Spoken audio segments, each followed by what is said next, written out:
It is now 1 o'clock. Welcome, everyone. My name is Manuelita Cody. I am the president of the North American Chilean Chamber of Commerce. On behalf of the members and the directors of the Chamber, I thank you for joining us today. I want to thank our audience for joining us. I want to thank our speakers on this important subject. Gabriel Guggisberg with us. We have Milton Valdes, and moderating our event today is Rodrigo Zamora.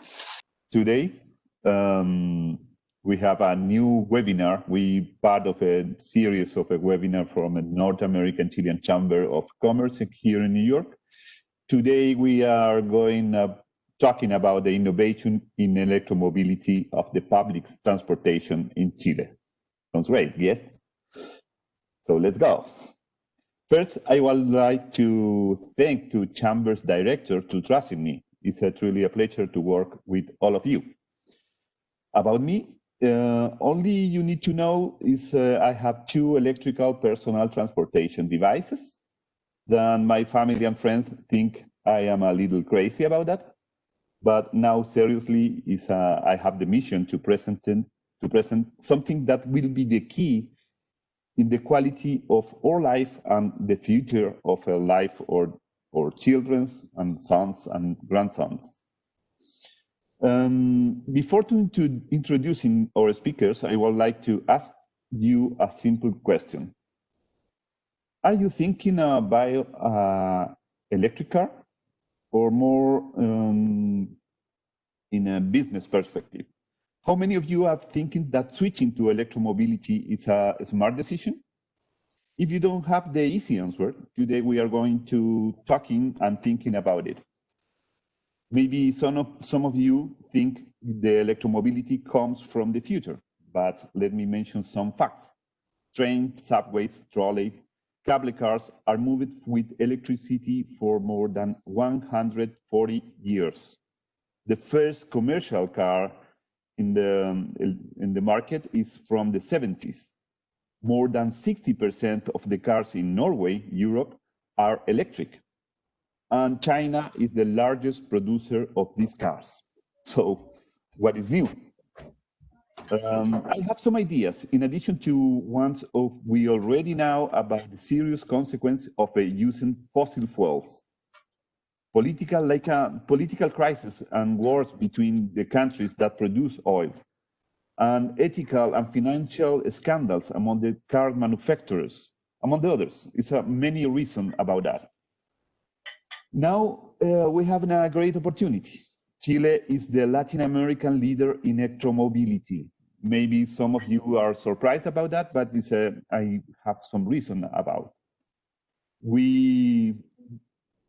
As we will know, we are the world leader in the lithium and copper exportation. That is everyone know the great mining experience from Chile. But that is not the only one. We have probably the most important thing.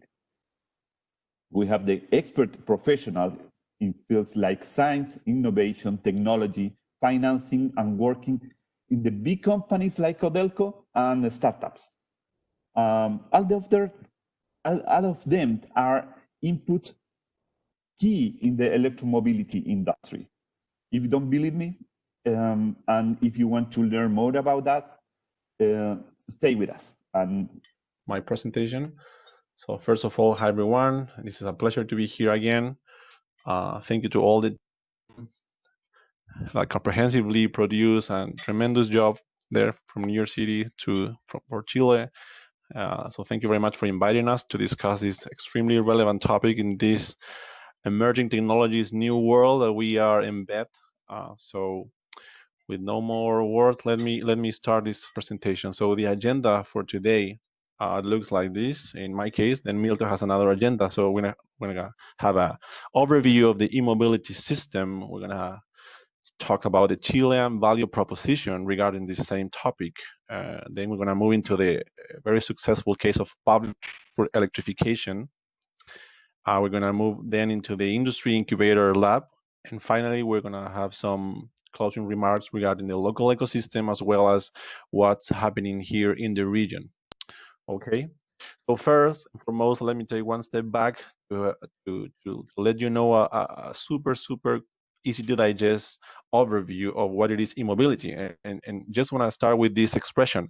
E-mobility is not just the car, as many people think and as many people approach when discussing about how to implement an e-mobility system.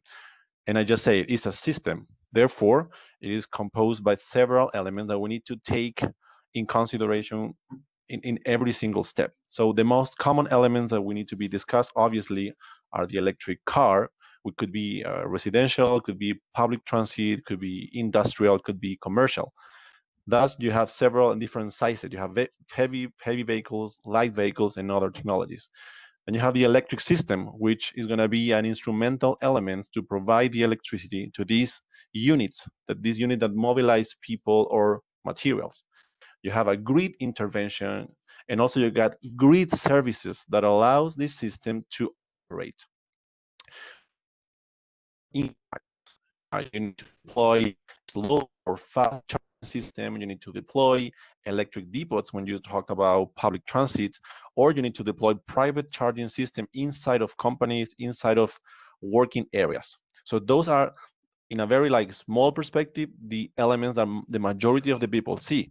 However, if you look into a deep dive of what it is, the system, you need to start thinking on what you need to invest in research and development regarding battery storage, fast charging system, the hydrogen revolution. You need to wonder if hydrogen is a hype or is real, something that is going to happen. And then there is a big story over there. You need to discuss different business models that provide a support of this technological transition. And for those business models, you need to apply financial innovation. You can also look into what it is, the mobility as a service future. And always remember that the e-mobility transition is for the users, right? Another key element is the very big question: why we want to move into the e-mobility, why we want to electrify transportation. And the main reason here, or the main driver, is an environmental reason. We need to move into zero local emission technology, right? And this is relevant because many people could say, well, what if your matrix, your energy matrix is not fully green, not fully based on renewable energies? Well, that's right. Maybe that's gonna take longer than what we believe or what we want. But at the very end, people live in urban areas.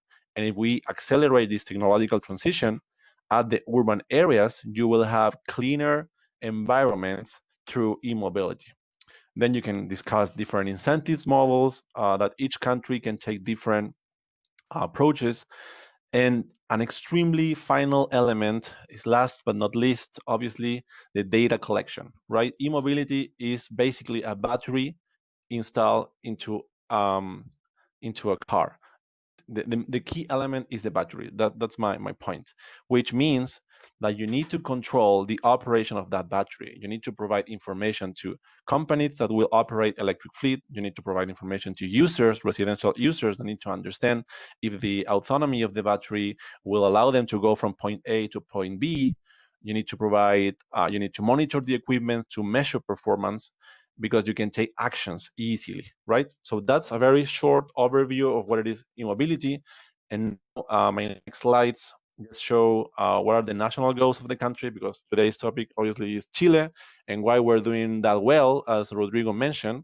I have some small different thinking of what you said, but quite the same, but not the same.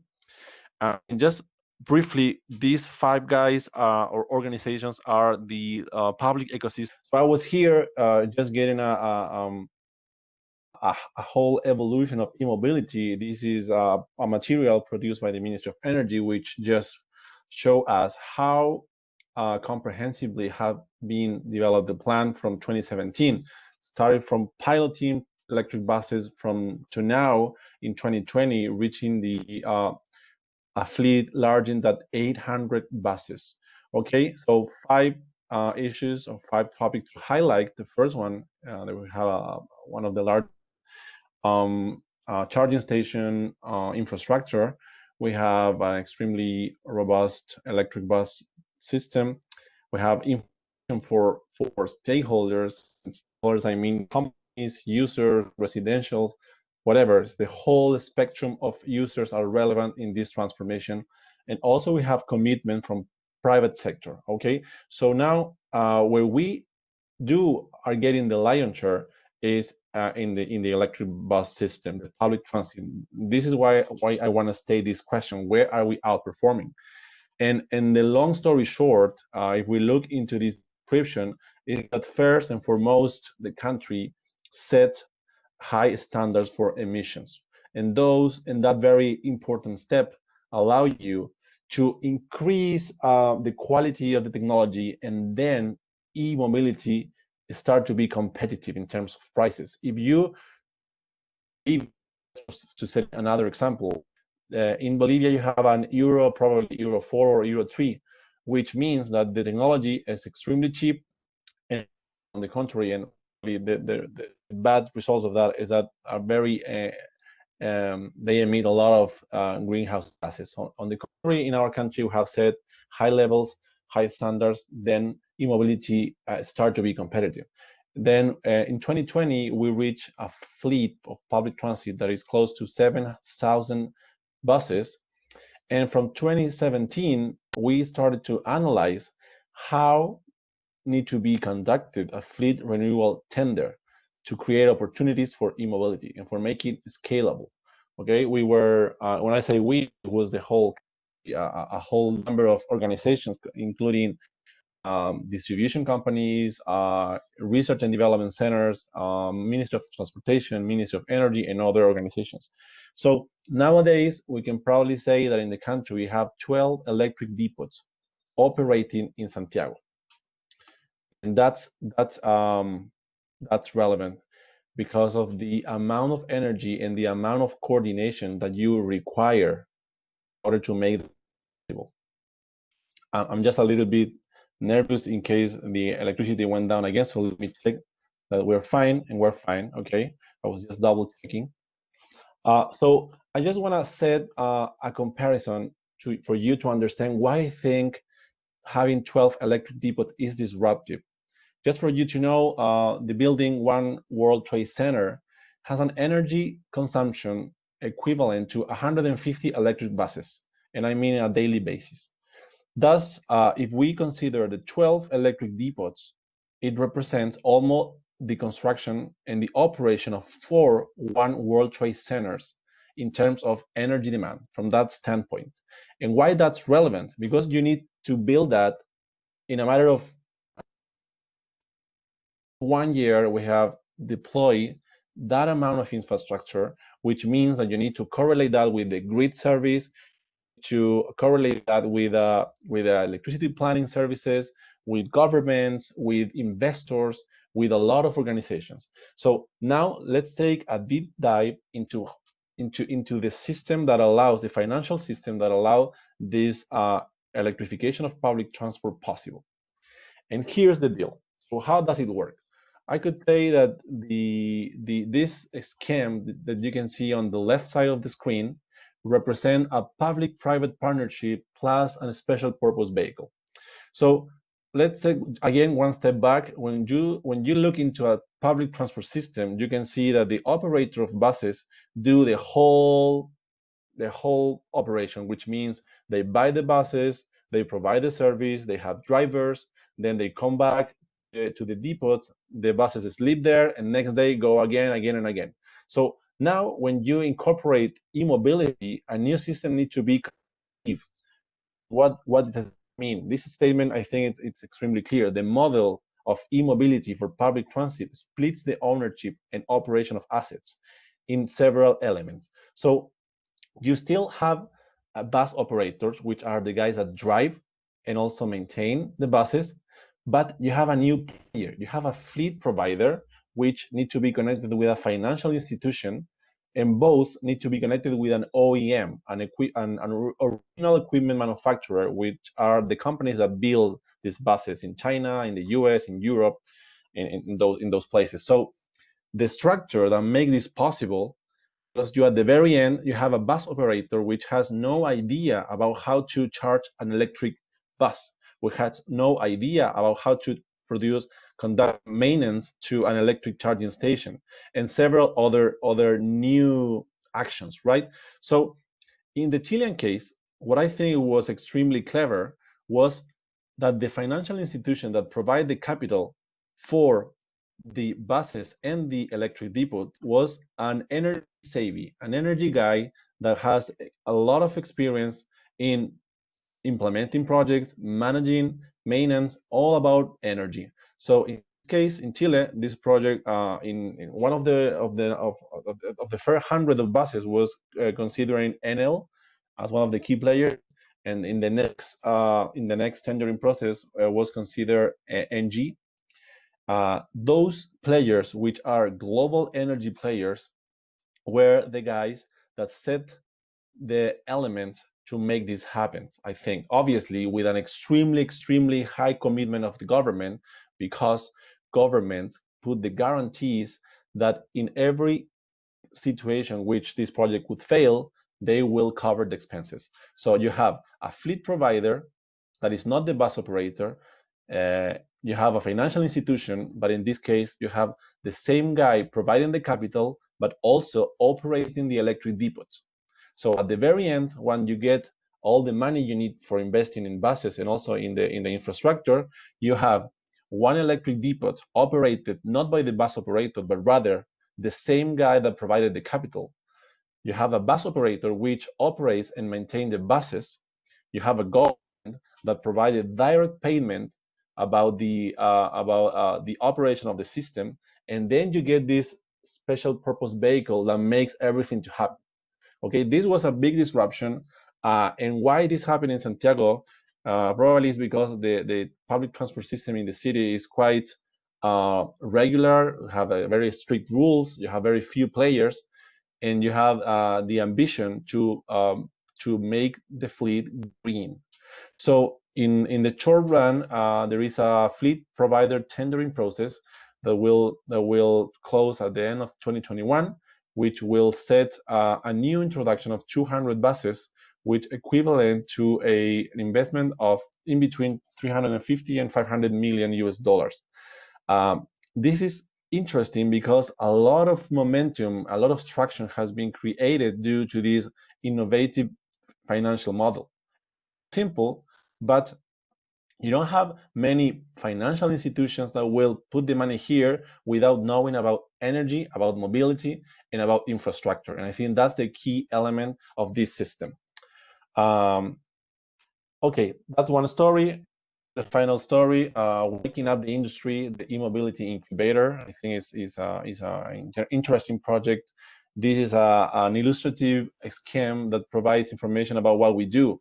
We invited the industry in the country to set goals for accelerating the transition to e-mobility. We invited big guys. These 11 institutions probably are the largest retail and also mining companies, paper-based companies, delivery companies, bank institutions, and all of them are interested in moving to the next step. However, the core business of these guys was not mobility, was not energy, right? In the case of Codelco, which already Milton presented, they extract minerals and they sell minerals. In the case of a bank institution, they provide loans. In the case of an insurance company, it's an insurance company. So everyone has a core business which is not e-mobility. So they said, how can I accelerate this pace of transitioning to a new technology? And we, as the Sustainable Energy Agency, we created a methodology that in 3 months, through the use of 3 tools, we explain them how to pick the right pilot. So the pilot can create awareness, can create understanding of the technology, and can be the very first step for them to scale up into the whole company. So results, Milton already mentioned some of them. We have in the case of Sura, which is also a very famous insurance company. They started in this e-mobility incubator, and they realized that they were not trying to electrify fleets, but rather to create a new service. And out of the accelerator, provided the first of its kind electric vehicles insurance service in the country. And so far, you have little by little, from the hand, these big guys, and just letting them know how to start. I think that strategy has been extremely impactful for making the industry of Chile extremely fast, extremely forward thinking about how to do it. Finally, we have a local system. I think Startup Chile is a brand, it's a global brand. I've been in several countries, and every time I speak about Startup Chile, they know I'm impressed. So there is a mindset in the country about how to be an entrepreneurial person. The spirit is there. Young people, mid-aged people, everyone has their own interest, and they are able to move from the idea from scratch to startups. And I think the spirit is easily feel here in the country. So even though we have Startup Chile, in the case of e-mobility or high-tech challenges, there is a need for VCs, for early investor, which is something that we have heard from very close to, or from all of these startups. It's not easy to grow. And I just want to point out that e-mobility, when you move from piloting to an operational system, you need to monitor the system, you need to create smart charging protocols, you need to provide and you need to deploy infrastructure, you need to sometimes go through conversions, you need citywide approaches, you need battery management system, which means you need people, startups, company that address those challenges that you as a company cannot do. So what we're doing is try to work together with all of these guys to make them visible for the industry. And I think those guys, and it's not that something that I think, it's true. These guys are already from Chile providing services to Mexico, to Costa Rica, to Colombia, to Peru, to Argentina, and Brazil. So this local mindset to be an entrepreneur has been extremely easy to see in the ecosystem of e-mobility. And I think that's a key element to make the technology to work not only today, but also in the long term. Okay, so closing remarks about the region. I think people are also interested in listening about what's happening in the region. E-mobility has gained a lot of traction in Colombia, Mexico, Costa Rica, in terms of sales, in terms of projects. There is a lack of electric vehicles models, generally speaking, in the region. You have just a few number of models. There is a charging infrastructure in Chile that is moving faster than demand, which is easy to see when you look into the rates. You can see that there are the same number of charging stations per electric vehicles than in the US, in Chile, which on the other hand, you look into the numbers of electric vehicles in the US, and you can see that is massive, 1 million electric vehicles probably. And in Chile, we have only 1,300 electric vehicles. We have the same rate of charging infrastructures and cars. Then you have, this is a very straightforward thinking, but the electricity utilities in the country are playing an instrumental role in deploying this charging infrastructure and moving faster than the demand, which is obviously a decision. Another issue that is relevant is that the land use. You need a land for deploying infrastructure, and the land has owners. In some cases, it's public, they are or private, but it's a changer factor when deploying charging infrastructure. Santiago, I already mentioned this, is building the largest public charging infrastructure system in the city of Santiago. And some questions that are being at stake with a lot of guys in the region is what's happening with the big guy of the region, which is Brazil. Brazil is a ability at a rate that we would like to be double, triple, or larger. They are the biggest market player, but we're not seeing on them a decision such as what is taking Chile, Colombia, and Mexico. So there are high expectations to see what's going to happen in the short run regarding Brazil decision makers, because for sure we need to create the demand of e-mobility. It's not only about creating an offer about startups, about demand for, about public transport. Is a system which requires a lot of elements, and we don't have enough demand to make all the players to the region. I think that's the last slide. So Rodrigo, I give you back. To thank for this invitation. I think this topic, the electric vehicles, is something that is really moving on in Chile, and especially in my case, is also moving a lot in the mining industry, that is one of the main industries in Chile. So I would like to present to all of you the case on how electric vehicles are being implemented in the mining industry, starting, of course, with transportation vehicles, but as well how there are some more other opportunities in terms of the production equipment and some work that needs to be done, but it's really interesting in the side of a business opportunity.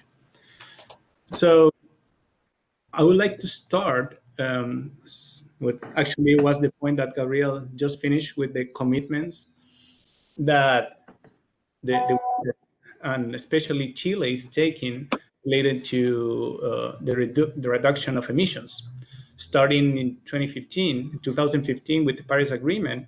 But in between that, and especially last year and this year, Chile has published some more ambitions and commitments related to be a carbon neutral country in 2050, and of course, and also to be a country with 100% of electric transport for passenger vehicles in 2040, and as well to have a clean matrix by the same year. But how this is related to the mining industry? Mining industry in Chile represents 21% of the emissions that we have in the country. Mostly, or in this case, most of the more than the 50% is related to our power matrix, but also there's an important number of emissions that are produced by fossil fuels, especially for the equipments that are being used on the mining for the production, but as well for the transportation and the movement of the people from the cities to the minings, but as well internally in the mining operations.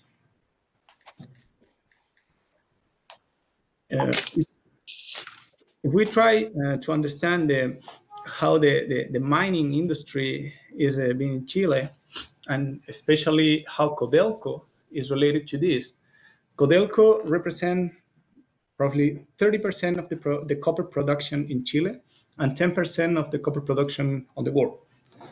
In this side, Codelco's operations are located all along the northern and central part of Chile, with different conditions, requirements, issues that need to be solved. For instance, altitudes, harsh climate conditions, distances to the main cities. So there are a lot of challenges related to this, but also some specific condition that the Chilean mining and Codelco mining has being considered as a big scale mine is the number of workers that they commit with this activity. Just in Codelco, we have around 70,000 workers, direct and indirect workers, but they move in these cities, in these main cities, close to Calama, close to Copiapó, and the cities close to Santiago, as are Rancagua and Los Andes. But they impact a lot in what it is the movement inside and outside the cities.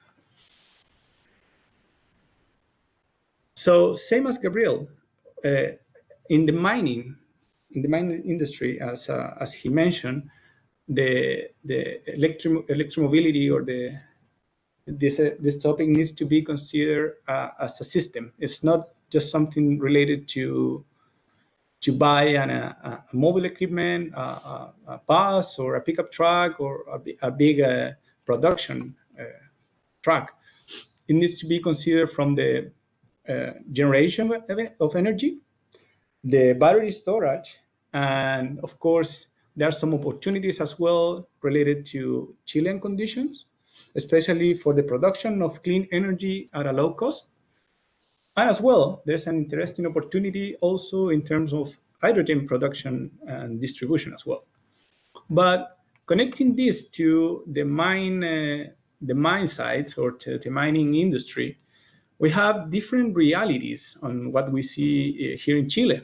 We have the different mine production methods, that is the open pit mine or the underground mines, with some different big scale equipment requirements, as like the big truck equipments that moves in open pit around 300,000 tons of material. And we have in the underground equipment that is in a smaller scale that moves around 40, 50 tons in each movement that they make. But same as we see difference in between, we see some other opportunities of similar equipment that is being used, especially for the movement of the people. And we talk about buses or pickup truck and maybe some other that needs or could be homologated in these areas.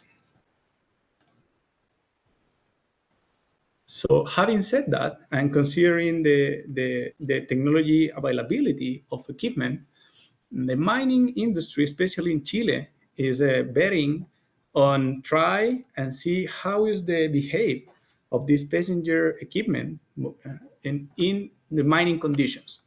If it's well, and probably how Gabriel would have presented, the buses of the public buses have been tested in big cities around the world. Mining conditions, especially considering where the minings are located, are absolutely different than a regular city, than a regular big city. So for this reason, mining industry in Chile has bet on try this kind of equipments in these different areas where with really successful cases, but also looking to the future, trying to be moving every time closer to the mining core business that is the production equipment. So basically, there's a transition that needs to be made between the technology availability and with the core business that needs to be at some point hit by these new kind of technologies. So a gradual strategy in this implementation of in this piloting is giving the companies awareness internally and also promoting this kind of technology that is new for this business, but as well is giving some interesting business opportunities. There are some gaps that needs to be closed for electric vehicles or for other kind of equipments that probably have no emissions, but it's a path that the government and the companies are jointly working on. Probably it's going to be a task that's going to be developed probably during the next 5 to 10 years in Chile. So it's really interesting on how this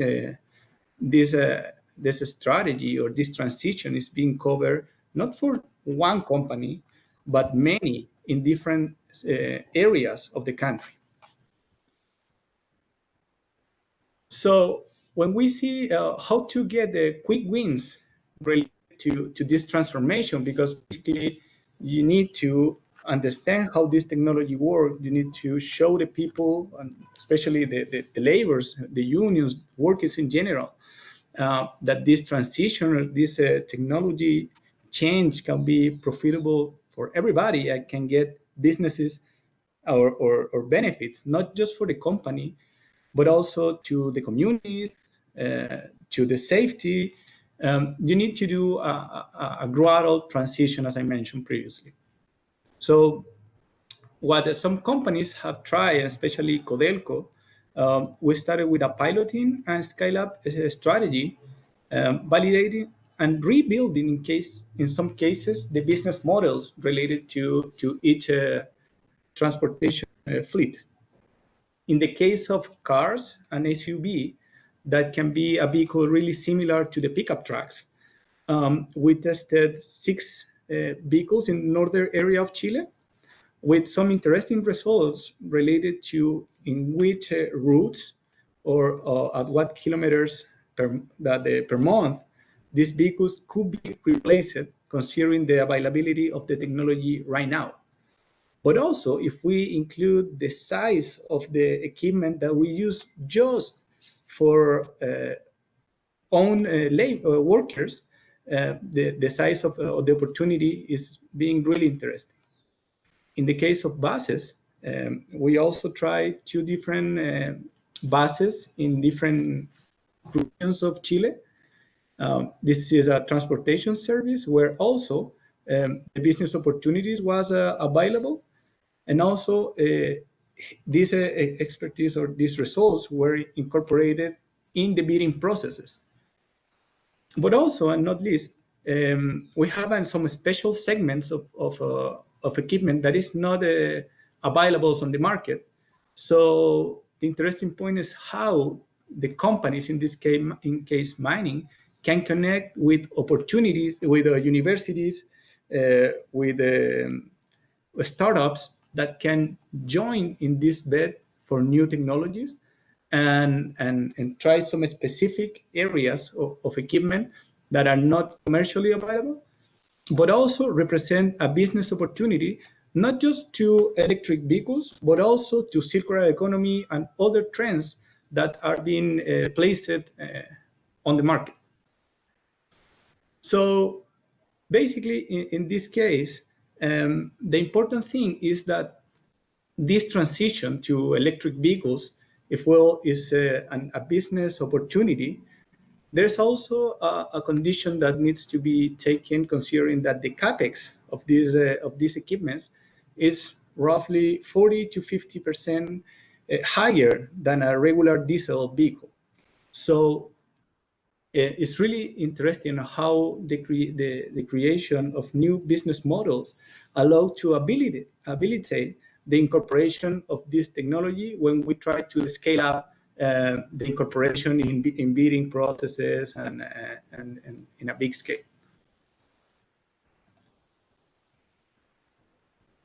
So this topic for mining industry gives a lot of challenges and opportunities, but needs to be built in a multi-sector and collaborative approach. So first of it, the scale up and partnership.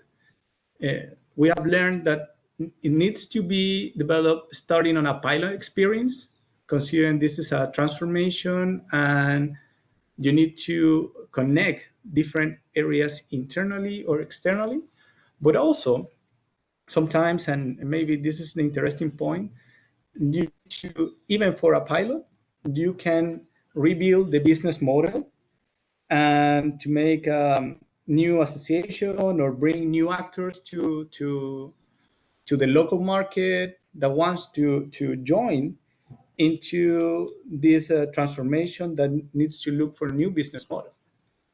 In the second point, there's a need to accelerate and influence the OEM's development.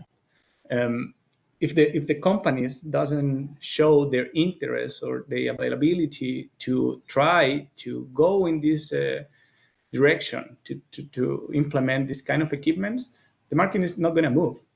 So a jointly work between mining companies and OEMs needs to be work, and actually is being done by the Chilean mining industry, but also the development of different actors and business model, as I mentioned, for each type of equipment. There's a third interesting point related to the technology development, where basically we have 2 points. First of it is the increase in the battery autonomy or decrease of charging times related to how far or how can this impact into the business model or the business cases that I showed previously. But also there's a part of a segment of the technology that has no answer right now and needs to be developed and needs to be jointly covered by not just mining company. And this is the interesting part, that has been some really relevant actors in the energy area, in the OEMs and mining working together to develop this kind of big mining production equipment. And finally, the development of capabilities locally in Chile to be able to implement in a successful way this kind of technologies, and in the long term, on one side, influencing the regulation and developing, of course, the regulation, but also transferring the knowledge between different industry in the areas where they have some common services or some similar mobility equipment that can accelerate the incorporation or this transition into go to a cleaner industry, but also to achieve the goals of the country. So that's my presentation. Thank you so much.